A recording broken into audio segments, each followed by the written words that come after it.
Hello everyone and welcome back to Let's Play Pokemon Ranger. In the last part, we finished off the post-game stories with the 3 Hoenn legendaries. So you might be wondering, what's left in the game? Well, besides the RangerNet missions, which are 3, technically 4, extra little story bits, we have to finish the game's browser. We are currently at 159 registered out of 210. I think I only have 158 captured because Snorlax, who we have not yet to capture, counts for that. Some people might be wondering, why am I going out of my way to get all the browser done when I don't go for the Pokedex in Pokemon? It comes down to one thing. You can do all that with one game playthrough. Not having to play a second game helps a lot. Yo, yo, yo! They call me MC Fielder, yo! You're Kyle, yo! You're well known around these parts. People know your name at the very least. Want to take part in our capture challenge riding Doduo? There's only one thing to remember. Even if you have a friend Pokemon with you, you can't tap their Pokesys. Yo, are you taking the challenge? Yes, we are. Short, quick, and to the point. I like it. Is it okay with you if I explain the capture challenge's rules? Yep. Okay, here are the rules, yo. Get astride our Doduo, ride away into the Kisara Plain, and capture away. Every Pokemon you catch gives you some points, some more than others. And what you score in total is how you win. That's how the capture challenge works, yo. If I had to say it simply, it'd be go for the record. There's 2 cautions before I can let you go. 1, capture Pokemon are released on the spot. 2, you're fighting a time limit of 3 minutes sharp. Pretty simple, isn't it? You understood, right? Yeah. Oh yeah, yo, this is important. If you want to retire from your challenge, please press start, yo. Yo, are you ready for this? Oh wait, hold up a second, I can't forget to impart this wisdom. The reigning record holder is Joel with 5,000 points. Yo, roll out and go for that record. Get astride that Doduo, challenger. Capture, go! So we've seen 3 areas like this throughout the game, even though you can only interact with 2 of them during the main campaign. One here in Ringtown, another one over in Fall City, and one over in Summerland's main town. These are where a lot of the remaining Pokemon for the LP are, and we're going to spend the next couple of parts focusing on these areas in order to get a lot of them down into our browser. For instance, here's the only place in the game you can capture Spoink. Spoink don't have an active attack, they just bounce really hard and really high, and that makes capturing them with a single loop annoying because even though they're high in the sky, they can still hit the capture line above them, even though it should be below them. Layering is weird. You are on a 3-minute timer, and that can be annoying. Spoink constantly hops in a rhythmic manner, watch out for the sudden high jumps.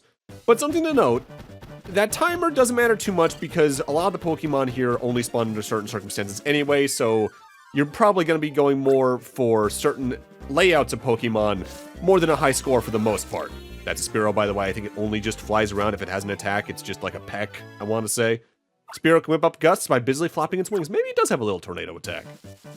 And also, that 3-minute timer is more so for roaming the area more than actually capturing the Pokemon. Because if you're in a battle when the timer runs out, they will wait until that battle runs out before they kick you out of the area automatically. With that said, in order to make some Pokemon spawn, you do need to do certain things, like beating the score. And early on, without doing certain things, the best way to do that here in Kisara Plains is actually capturing Tauros, because they are always in a group down at the bottom. Tauros get this because the rampaging bulls, they charge, and that's their main attack. I recommend running into Tauroses in groups of 2 if you're trying to use them to reach the score threshold to beat Joel's score. Not that you're likely to do that on the first attempt.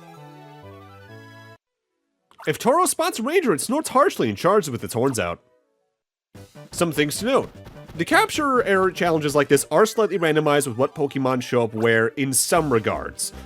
For instance, here in Kisara Plain, there's Torchics around that sometimes aren't in the same place, sometimes they move around, sometimes there's Spoinks in those. It depends on the run, really. But also, the way we're going to be handling these areas on the LP is I show my first full run, no matter what. But then we start doing a lot of jump cutting for me trying to do specific things, or me trying to get certain setups going, and I'm only going to eventually get to the point where we're just showing the Pokemon I'm capturing more than ones I'm actually, like, just capturing for score more than anything. Because this is a lot of information to get through, there's a lot of Pokemon here, so it's just to make things flow better. Speaking of which, in terms of the total number, there are 19 different Pokemon varieties you can capture here in the Kisara Plains. But we only need about 9 of those, I think, in order to complete our browser, at least for this area. But even then, one of those won't spawn in until we do another one of the capture challenges because of how they handle certain Pokemon spawning in. But we'll talk more about that again, in more specific, in a few moments. This section of the game can easily be a lot of wandering and just trying things until you see new Pokemon show up, but there are ways to get hints to what to do in the game itself. Namely, an NPC in the center of Kisara Plains will actively hit you towards certain things, but we're not going to talk to him until the next run. Next new Pokemon, this is Abra. Again, doesn't actually attack you. Its main thing is teleporting very quickly and very often.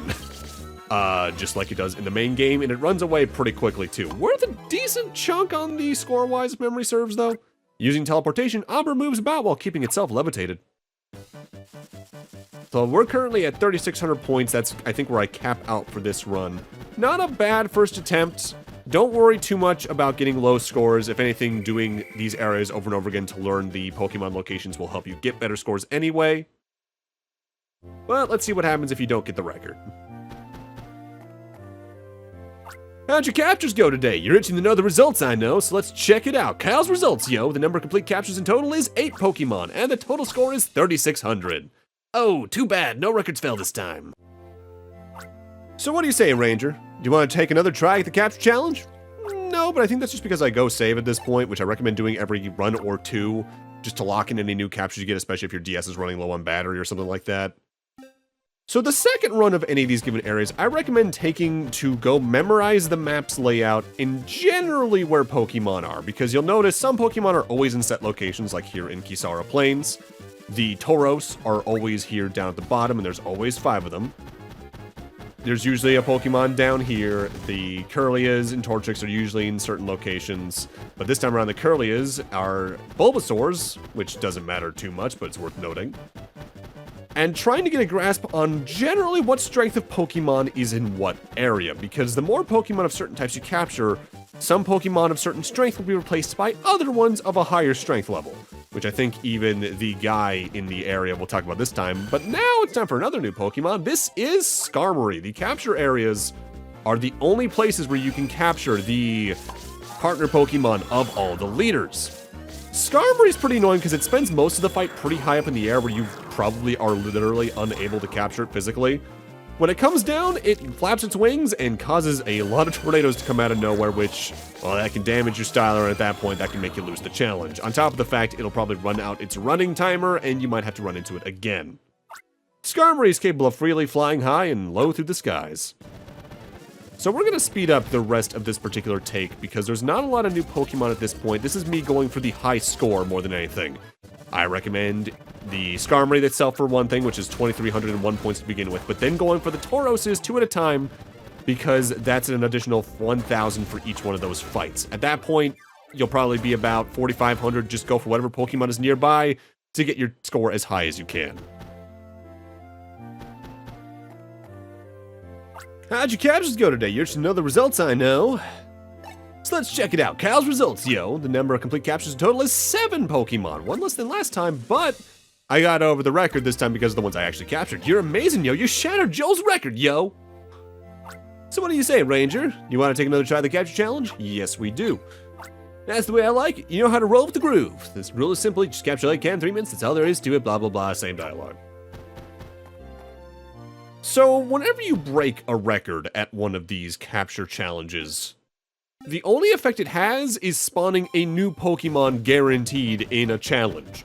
For instance, for beating Joel's record down here at the very southwest of the area now, is his partner Pokemon, Dodrio.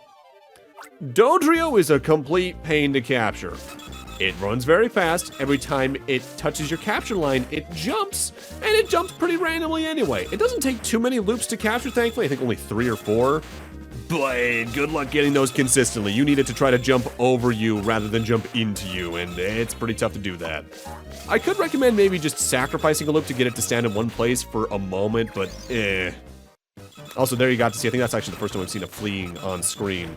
Whenever a Pokemon is about to flee, they start having that little emoticon over them in battle. Most Pokemon, you won't see that timer run out. There's only like 2 or 3 I'd see it on the whole on any given playthrough. Dodrio is difficult to capture because it runs at leaps at very high speeds. Yeah, no kidding. Now, at this point, I believe I start to try to make specific things work out, but first off, let's skip around a little bit and actively go talk to that NPC. Hi, working on your challenge. See, I stopped the clock, so listen to what I have to say for a bit. Have I told you the story about the 3 rangers who once competed as rivals in this challenge? It's a tale that goes back some 10 years. One was an oceanic ranger who would calm even the waves of the sea. One was a speedy ranger with the elegant mastery of a dodrio. And one was a miraculous ranger who beguiled with simultaneous captures. I happen to be one of those 3 rangers, if I may say so. Actually, that part's a lie. The 3 rangers are said now to be the leaders of ranger bases in Summerland, Fall City, and Ringtown. If you need a break during a challenge, come see me anytime. I've got other tales to tell. Okay, I'm gonna let the clock run again. Yeah, talking to him does pause the timer in case you need like a break or something.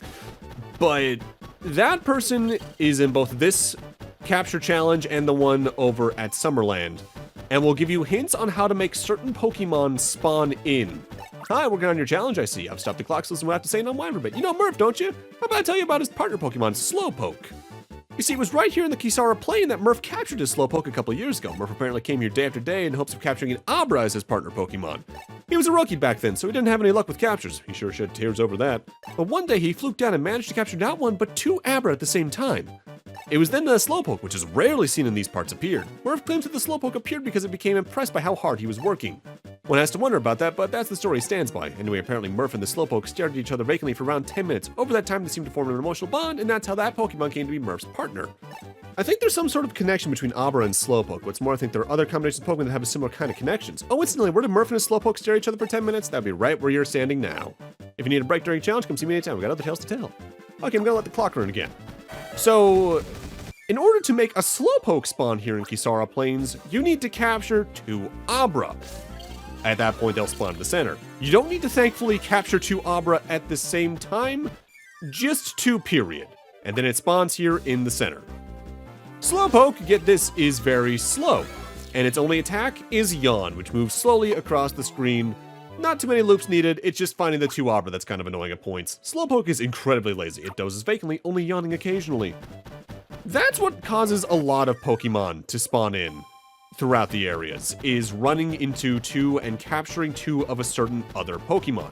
For instance, on this run of the Kisara Plains, I'm looking for 2 Torchic.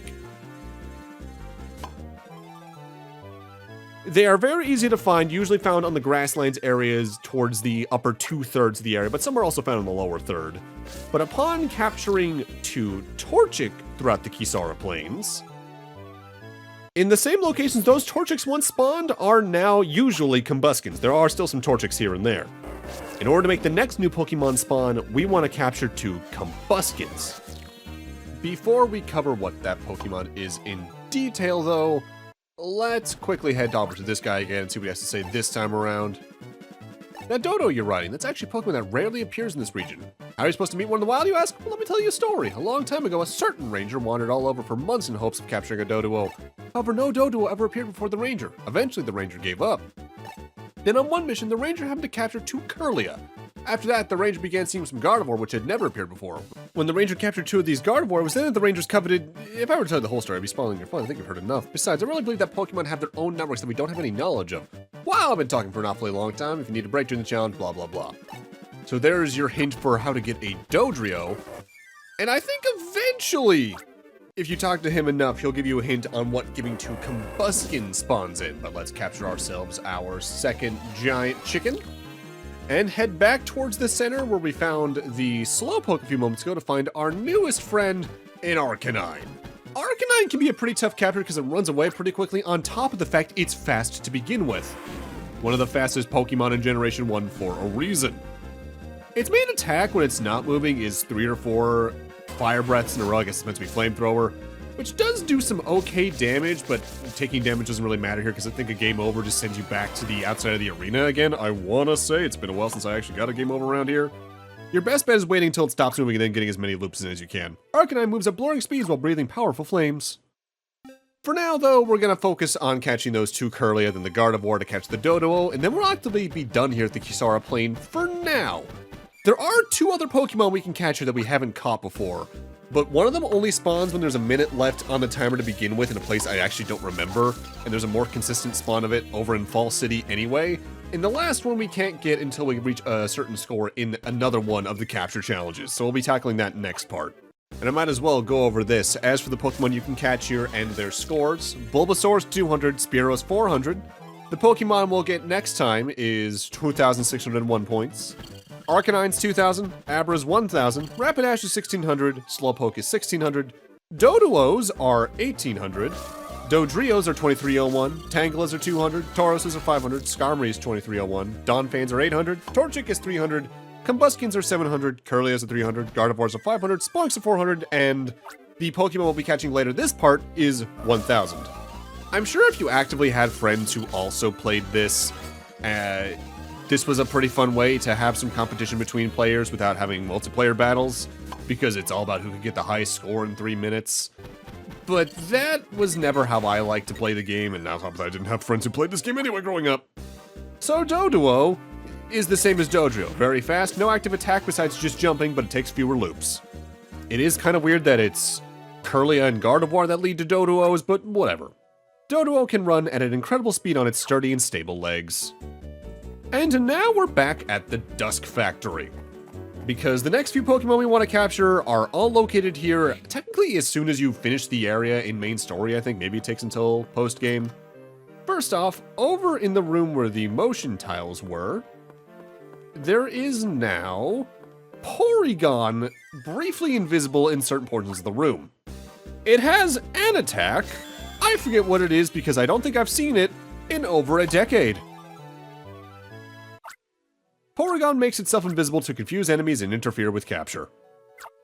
Finding it is the real challenge, although I gotta admit, I do love the sprite work for it. Mind you, in general, the sprite work for the Pokemon in this game is really good and expressive. There's only really a few standouts that kind of like, I feel like they didn't get done the right amount of justice. Next up, in the room we fought Garrett earlier, Haunter now spawn in. Beware, just like Gengars and Ghastlies, if they touch your friend Pokemon, they will steal them. Otherwise, though, they are just stronger Ghastly. They'll teleport in and out for long periods of time and then do a very slow projectile when they spawn back in, if they feel like attacking at all. And that concludes our business here at the Dusk Factory. There are no more new Pokemon here, technically. If Haunter disappears, it'll reappear behind your Pokemon and spirit it away. Next up, we want to head back into Fall City proper and catch ourselves a Meowth to head to that area we found I think it was the last Skitty for this playthrough. Several parts ago now. It's also where we first saw the Machoke that technically became the boss fight of that mission. Because Porygon isn't the only Pokemon that's barely visible on screen before you actively encounter it. If we look around here, you might notice someone else walking around. This is Kecleon. This is the Pokemon in question I mentioned that is in the Kisara Plains that appears when there's about a minute left on the timer. If it has an attack, again, I so seldom capture it, I don't remember what it is, because it doesn't take too much to capture. I want to say it maybe has a swipe attack with its claws. Kecleon keeps an eye on things while hiding by, blending in with the surroundings. When I stand here, I get a creepy feeling as if someone's staring at me. Is it just my imagination? No, that was very real. So now for our next order of business. It's time for us to head towards the second capture challenge, and it's why I'm actually in Fall City. You might remember when we were first here for that mission where we were going all over Fall City, we talked to someone who said the capture arena wasn't open yet. The capture arena itself doesn't open until post-game. So it's time for us to tackle this very unique area. Excuse me, Ranger, can you point out where the capture arena happens to be? Oh, this building here, this is the capture arena? I didn't realize that. By the way, what exactly is the capture arena? You're going to have to tune in next time to find out. Welcome to the capture arena. The reigning top score is 50,000 points, which is the highest amount of points you need for any of these three areas, but for a good reason. But with that, I'm going to need to end this off here. Thank you guys for watching, and in part 21, we tackle the capture arena as well as I believe the capture challenge after that. See you guys then.